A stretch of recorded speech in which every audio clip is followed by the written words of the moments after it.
Hello, everyone, and welcome to the post-game press conference for Game 10, which ended in a draw. I will ask a few questions, and then I'll open it up to the press. Please restrict, and may I emphasize, please restrict your questions to just one. And if we have time to continue with follow-up questions, then I'll be happy to continue. For now, my first question goes to the challenger. There was, I guess, the first big think of the game was when you played the move knight to h5. Could you let us understand why this moment was so critical for you? Yeah, I guess in the opening, I was aware of this bishop e2 idea, but I couldn't remember the exact details. And around this point, I know that knight h5 is one of the common ideas. It's also why white very often with the bishop on f4 goes h3 to not lose this bishop, right? So I thought here knight h5 was maybe possible, and I had to calculate some lines. Like, for example, I was thinking about knight e4 here, and I wanted to go bishop e7, bishop d6, bishop d6. If knight d6, I go queen e7, I think. What did you say? Queen e7. Queen e7? Mm-hmm. Although maybe queen d2, rook d1, now that I see it. But okay, I can go knight f6. Rook d8, I mean rook d8, rook d1. Which rook? A d1? F d1 maybe. F d1. And knight f6? Although knight g5, yeah. Knight g5, knight d5, knight f5 is there. Knight e5? No, knight e5, knight f5 is a nice trick. No, I'm just calculating right now. I did not see it. I'll give you the mouse to make the move. Yeah, knight e5, knight f5 I meant, but maybe... Yeah, maybe he should have gone knight e4, bishop d6. Somehow in my... Take the bishop. Yeah, but then knight c5. Yeah, I thought like e4, queen c5, bishop d3, not so pleasant for me. Is his mic rook working? c1 I'm not sure I'm first. hearing you.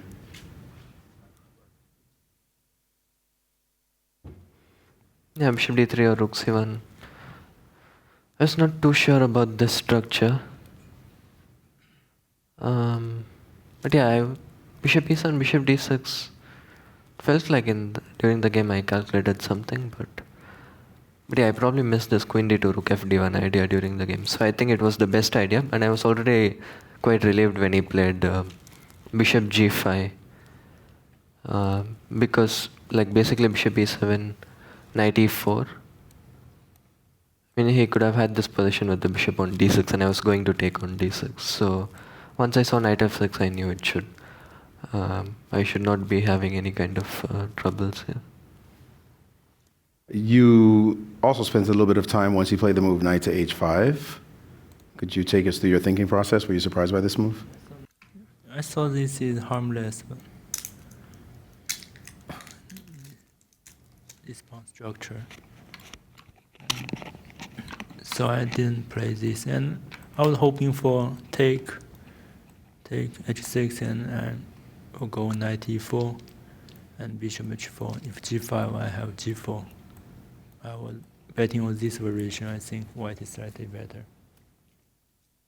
I missed the bishop e7 actually. I thought white has stable advantage after exchange the bishop, but it's not the case. And this bishop very bad.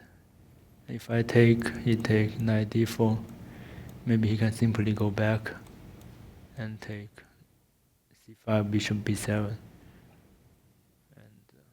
Maybe knight d4 also, just knight d4 I thought, but... Which position? After knight d4, instead of knight f6, knight d4. Yeah. Knight f6, this position. Yeah. Yeah, maybe...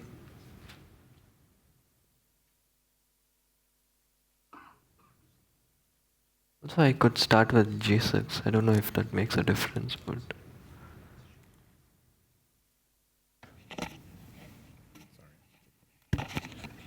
So you opted for a different idea here, and what did you feel was the result of this position? Did you feel it was just going to be more or less equal once he found this neutralizing plan?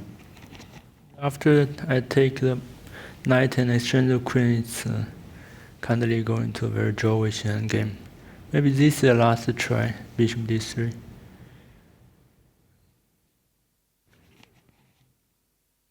He cannot take on f2. Looks good, but I have bishop h7 and queen d8. And this is winning for me. But this looks very small. Is this microphone working now? I'm sorry, it is. Okay. So we know in these kinds of matches, the preparation is tremendous. Lot goes into trying to find some kind of small edge for white, or maybe even a more significant edge. How difficult has it been to do so in this match? Sometimes my opening stage strategy worked quite well, and today I also prepared a lot. I'm hoping for some advantage out of the opening, and he surprised me with bishop d6, and I thought this might be slight advantage, just a little bit, and yeah, he moved knight h5. Also was out of my calculation, and here I need to think.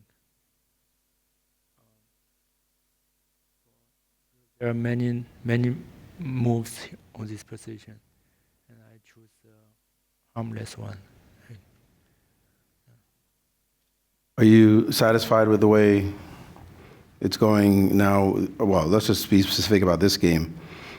Getting a draw, he had an extra white going into the final 5 games. Satisfied with the result of this draw, this game, that it was a relatively comfortable draw going into the next 4 games? Yeah, I mean, with black, I mean, obviously I'm up for a game with both colors, but with black, I mean, to get a solid draw like this, it's obviously a good result. But yeah, I mean, it's, as I said, like it doesn't make nowadays white and black color doesn't make a huge difference. So it's just 4 more very interesting games to go. And about this game, I think the quality was high. Maybe somewhere I could have, maybe both could have improved at some point, but overall it was just a solid draw, which is very normal. Let's follow up, though. It may be a solid draw that's very normal, but it's the 10th game of a 14-game match. Everybody's feeling the tension, all the fans and reporters and the like. How are you feeling knowing that these next 4, it's no longer a 14-game match, it's a 4-game match where any mistake could be disastrous? Yeah, it's obviously getting closer and closer, but still the best approach is to play good games. Yeah, I mean, that's the only way that like good results can come, and that is what I'm trying to do. Same for you before I open to the press. 4 games left. It's a 4-game match. It's a short run. You've been in matches, close matches. You were in a close match last time. How do you evaluate the tension level of the last 4 games, and how do you manage it? Yeah, I have some experience playing 4 games match, especially last year when I had some match in Wenzhou, and I play against many world top players. Reduced to 4 games, so only 4 games. What are the lessons you draw from those matches, or you don't want to say? I usually lose the first game with white pieces, but luckily this time I have black pieces first. All right, let's open up to the press, please. First question. Michael Rahal, here as a Deputy Press Officer for FIDE. Question for Ding. Ding Liren, I noticed today a couple of Richard Rapport games in this specific line. So I wanted to know if he influenced your opening choice today in this opening, as he's played this before a couple of times. It was my second idea, yeah, bishop e4. Yeah. Could you elaborate a bit more? Hmm? Could you elaborate a bit more on the different ideas you had prepared for this game? Apart from this line, I also prepared the other line. Okay, thank you. Harry Schark, Chess Magazine Karl, Germany. My question is to Ding. Today you hesitated before your first move. What was the reason for this hesitation? Suddenly I realized it's the same to start with d4 or knight f3, because he will also go d5. If like the previous round, then I can transport to the game by playing d4.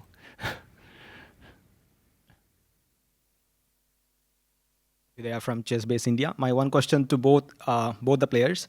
With just 4 games remaining, do you think the value of each move is increasing in each game? And would that impact your risk-taking appetite for the remaining games?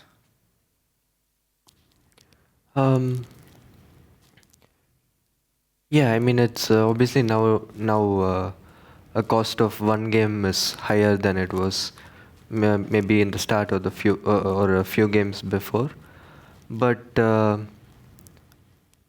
I mean, my approach and my goal is still the same, to play good games in every single game. And it's like, if you think about it, it's not that different, because also even though the cost of losing, for example, the first game is not that high, I would still not want to lose that game. So it's still that I just want to play good games and yeah, hope for the best. Same to you? Cost of each move is high?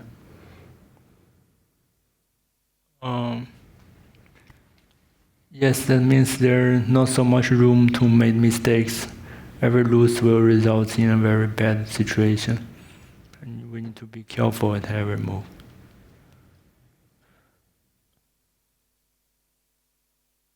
Good evening, my name is Ahmed. I am on behalf of Kazakhstan Telegram channel Честно говоря, and we have a question to Ding. You have already become the first world champion from China and earned enough money. Where do you find your further motivation to play chess?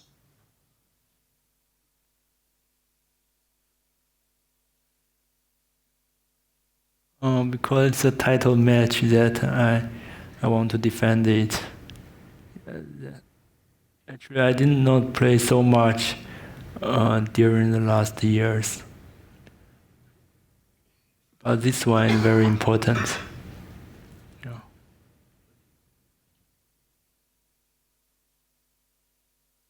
I'm Mike Klein with Chess.com. I've got a question for Grandmaster Gukesh. In pretty much every round, when Ding Liren travels back from the playing hall to the media center or to the press conference here, he's got one of his Grandmaster seconds with you. But you traveled with your father, who has had the benefit of engine analysis. And I'm curious if you've ever asked your father on the ride here about questions about the game or anything, because, you know, he's had the technology access and you haven't. So any discussions of chess with you and your father on the way here to the press conference in any of the rounds? Not in too much detail, but if there are some important things, for example, the game that I was winning with black, yeah, I mean, I don't remember the number, but that game, he told me, I mean, I didn't realize I was also losing at some point, so he told me in this car ride that I mean, I could have lost a piece in that crazy game. So yeah, some important details like that, but not in too much detail. Yeah. Do you ever ask him a specific question, or does he offer it, or can you, like, he's the first chess player you talk to, so. Yeah, he would be happy to hear that he's a chess player. He's following the games on the phone. I'm sure he understands what's going on. Yeah. I mean, yeah, sometimes if I feel like something I want to know, I ask him, but in general, we don't talk too much about the game. Yeah. Thanks for letting us know. Charlize, on behalf of your fans on FIDE social media, this time from follower Curry Not Curry. What's the most unexpected or surprising thing you've learned about yourself in this championship?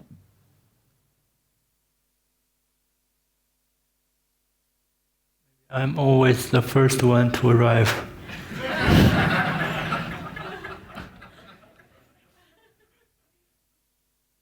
Um,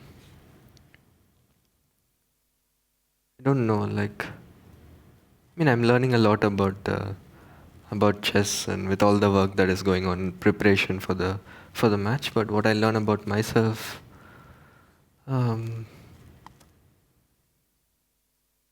nothing new really, to be honest.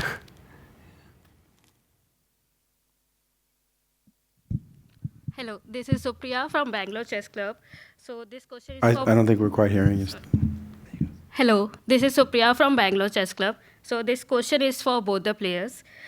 Did you anticipate before the start of WCC match that it will be a 5-5 draw by the end of the 10th round? Did you think you'd be tied right now? 10 games, 5-5. It's not a big surprise since we are very we have not so much different in strengths. So 5-5 is also the game itself is some of the game are better for him and some of them are better or even winning for me. So it's a fair result so far. I obviously it's one of the possibilities that the match could be tied. It's it's not a huge surprise. Obviously, I was prepared for all kinds of scenarios. I was trailing, or I was leading, or all these kind of scenarios. And one of the things that I thought about was, what if it's a close match deep into the match? And yeah, it's one of the scenarios I expected. And also, it's very normal considering modern chess and how difficult it is to win games. And what is your risk appetite right now as the round increases? Like whether you offer draw or you go for attack and win? It depends on the position. We just try to make the best move in the position. If it means playing for a draw, or if it means playing for a win, it depends on the position. So, yeah. Good evening, gentlemen. I'm Nemo on behalf of the Singaporean Chess Federation. A short view back to the past. 30 years ago, Bobby Fischer told us in chess, so much depends on opening theory and memorization is enormously powerful. It is really deadly, and that is why I don't like chess anymore. 30 years later, Garry Kasparov told us nowadays a 13-year-old would probably know more than Bobby Fischer would probably knew when he retired. They analyzed all the moves and prepared themselves on their computers. And Magnus Carlsen said after a tournament, I don't know which tournament, that his games are like homework.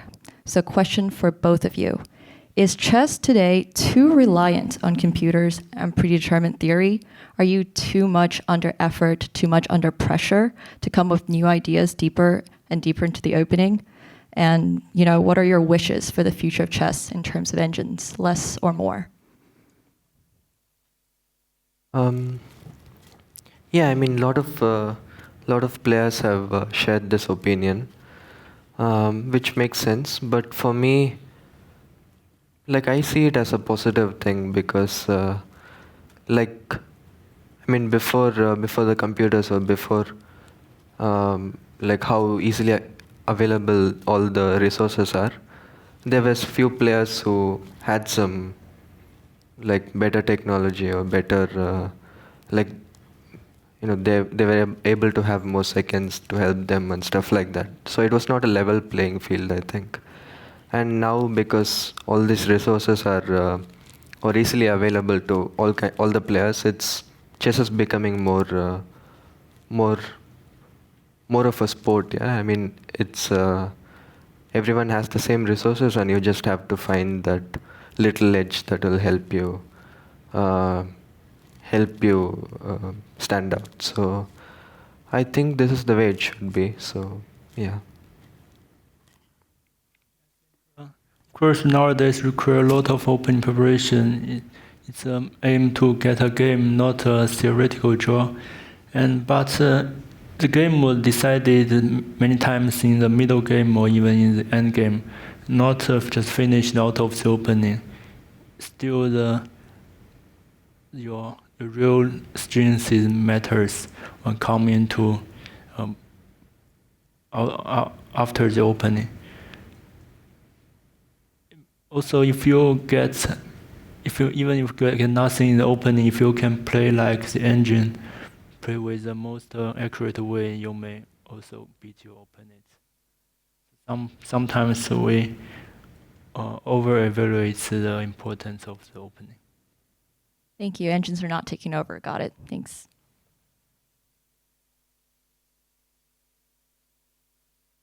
Hi, Prashant from Dopamine Media. My question is to the both of you.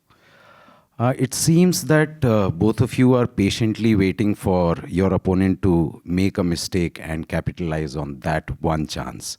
And your opponent making a mistake is not in your control. So when that wait turns endless, does it tempt you into considering newer ideas or riskier decisions, and thus increasing your chances of committing an error? So from here on, what would you prefer, to act or to react to what your opponent is doing? Actually, I don't think the wait for mistakes is so it's so long. I mean, there are mistakes happening in every game, to be honest. So, as we saw in the last few games, most of the last few games, that one of the sides had the advantage. So, I think we are both trying to outwit each other, and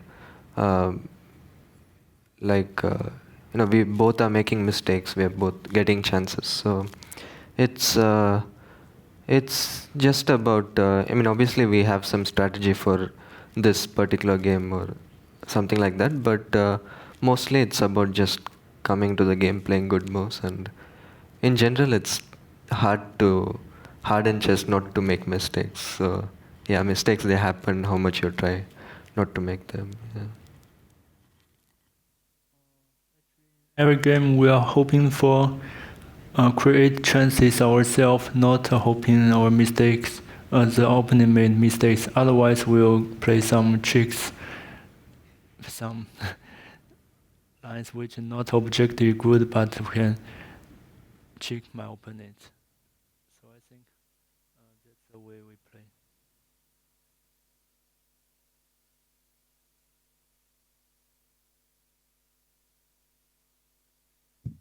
Hi, I'm Kyla, representing the local organizing committee, and my question goes to world champion Ding Liren. In last year's World Championship match, by game 10, there had already been 5 decisive games, which makes for 50% of decisive games. Right now, only 2 games have been decisive for 20%. Do you have any theories as to why last year's game saw more oscillations, more ups and downs?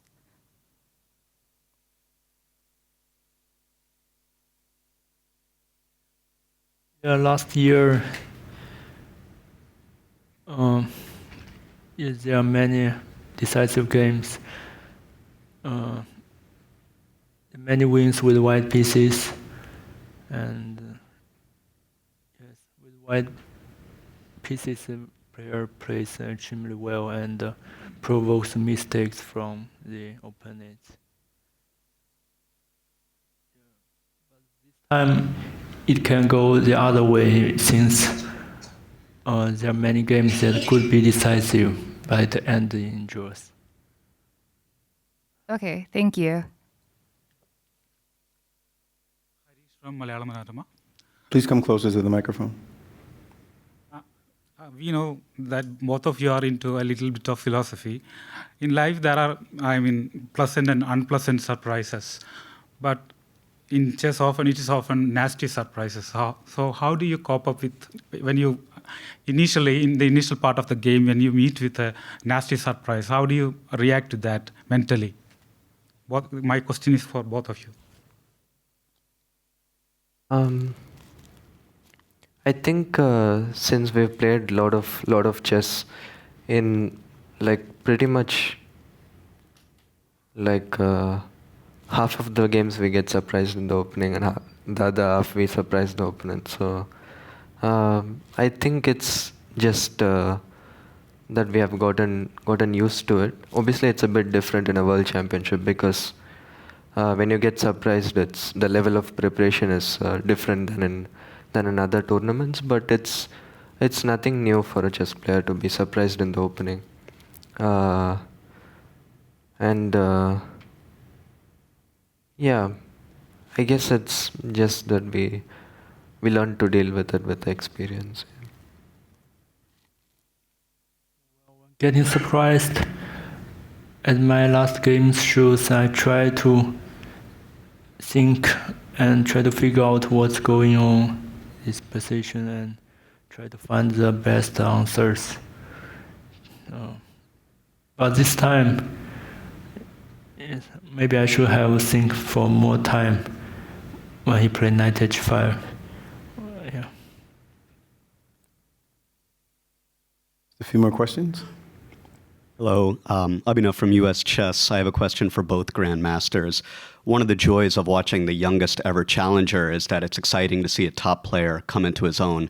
But the most interesting part is that compared to past world championships, you have relatively limited experience against each other, only a few classical games. What have you learned about your opponent that makes them distinct from other top players, given your extensive experience at the top?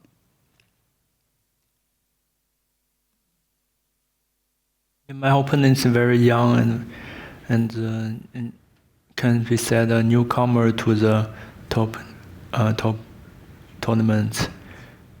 So his rating progress is extremely quick in recent years.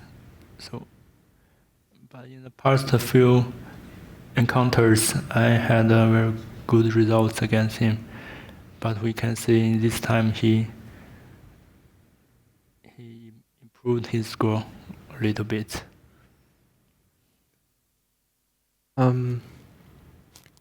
Yeah, I guess us not having played too many games before this match is because of my age. I mean, I got into the elite like just a couple of years back. So, but yeah, I mean the two classical games that we played, I was also a bit younger and weaker at that time. So now I think I've improved a bit.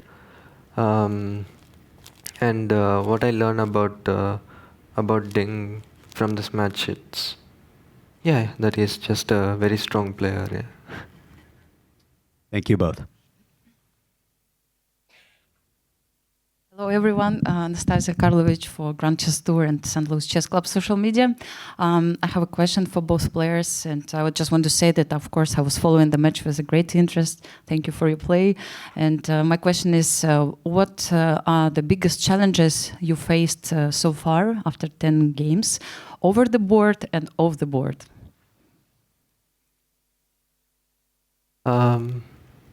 Biggest challenge over the board, I guess. I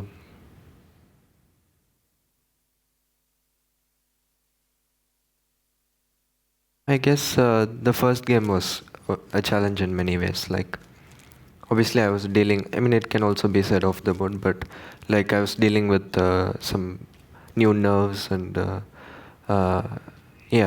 just, I mean the first game of World Championship is just a different experience. So that was quite a challenge. And also off the board, I think that was the game where I lost. So it can be said that was the challenge both. I mean the biggest challenge both on and off the board. But I'm happy with how I handled it, and I think I found my rhythm after that. So yeah. Over the board, I think I have to deal with the time travel problem in many black, especially black games, which are not so usual in my games. Off the board, maybe the length of the tournament it lasts 40 rounds. It's the longest match tournament. which I have ever played. Also, memory some opening lines, which is quite challenging. Thank you so much for your answers. Thank you. Hello, Maria for the chess streaming channel. The question might seem a bit silly for strong players out there on the internet, but it's very interesting for me and a lot of weaker players. Nowadays, as many times already said, the preparation with computer is so important, and we all spend so much with ChessBase and learning the lines. But it's an interesting fact that actually, Gukesh, you said many times in the interviews that you are much more maybe a classic approach player. You prefer discussions and maybe working with the physical board, that you don't spend so much on playing chess on the internet and spending time with computers, while Ding is the opposite. Even 10 years ago, he was throwing these enormously long lines with computer preparation and was working with computer already so much ahead of the rest of the field. Could you please tell how much time during the match and coming into the match you spend working with computer, and how much on the physical board? And do you play practice games against your seconds on the board, or do you prefer to work with computer? Thank you. Maybe Ding can start. Yes, I think it's a useful way to practice or to play the games on the physical board. Yes, when I did so, I think I improved a lot by this way of training. But coming here, yes, we need to be efficient. So most of the time I study and analyze on the computer. Or only after the game I review the games with seconds on the board. Yeah. Yeah, I mean, I do like playing training games with my team, and I like to train over the board when possible.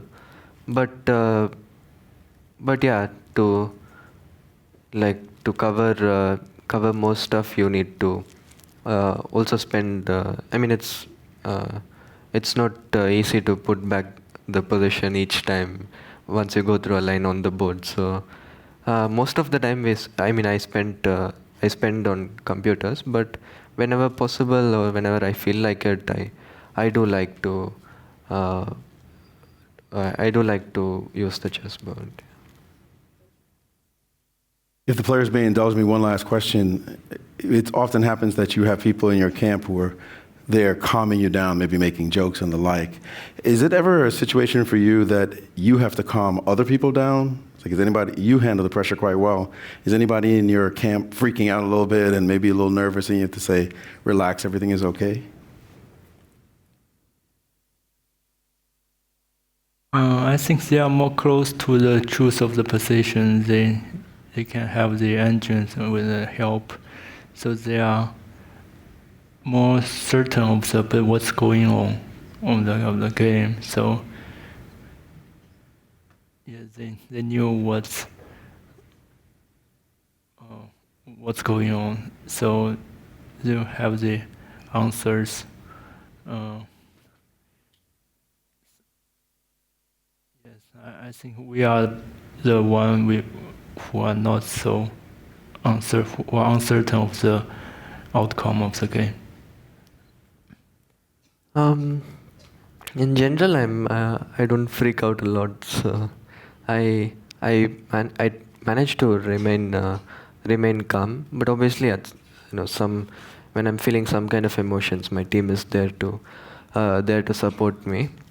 And yeah, I'm also sure for the team, watching the game and having no control of how the game will go, and also knowing how the position is, it'll be quite stressful. But I think they're doing quite well. All right, thanks for that. Well, that concludes the post-game press conference. Game 11 is tomorrow at the same time, 5 p.m. in Singapore. Everyone have a good night.